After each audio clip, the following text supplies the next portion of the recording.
First question will go to Greg Hunter.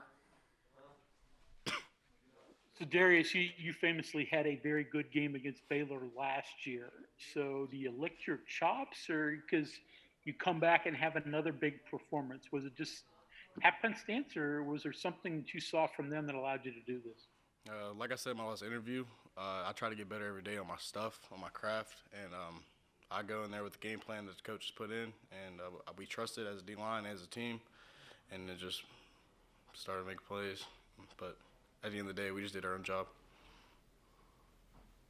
Okay, we'll go to John Antonic. Darius, I don't expect you to get any Christmas cards from Charlie Brewer, but just the effort that you put into this game. I know the one play where you dove and was able to. Why the extra effort? What was motivating you to play the way you played today? It's just people that told me I couldn't do it.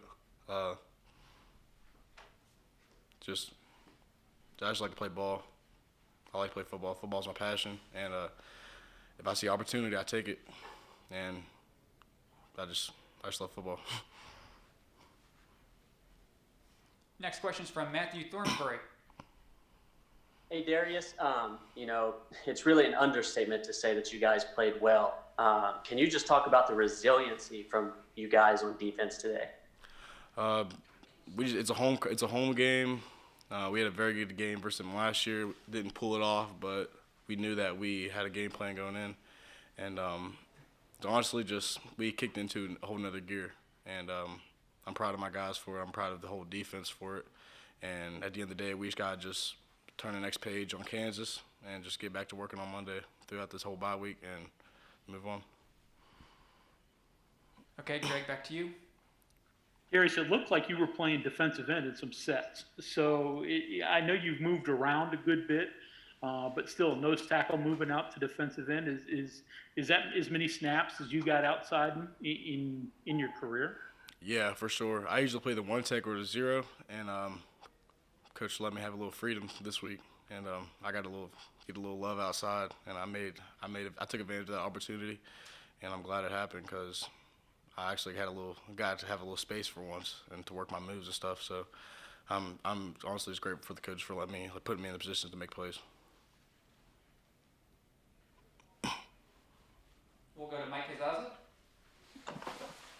Hey, Darius, two for you if you don't mind. One, Messidor played a bunch today and looked like he contributed and like he gave you some pop. And then secondly, as a defensive guy, you play in a league that's synonymous with offense. It's just the way that college football is. But when the head coach or the coaching staff says, hey, let's win this 17-14, let's win this 27-21, I imagine it's a very inviting challenge for a defensive player. Yeah, sometimes the game comes down on us, and we like that because defense, we thrive off pressure. And we know that if the ball's in our hands or the game's in our hands, then we'll get the job done. And like I said, I'm just proud of my boys today. We got the job done, that's for sure. It was a hard-fought game to double overtime. I honestly never played a college game that long before, but it was a good time, and I'm glad we did it, and I'm glad we pulled off the win. Our last question for Darius will come from Cody Nesper. So Darius, after Baylor scored on the first play in the first overtime, were you guys expecting them to take another shot play to start the second overtime? Yeah, because we kind of expect that from a lot of situations in the game, just see if they can get the momentum rolling. And once you stop that first play, then you can actually have a little fun with the second, third downs. So, but after that touchdown, our guys weren't flustered at all. We knew we had to get the job done, and we knew it was going to depend, the whole team was going to depend on us at the long run. So, honestly, we got to play next play, and if you can't let your last play ruin the next 4 or 5 or the next one. So we just put it behind us, and we just moved on. Darius, thanks for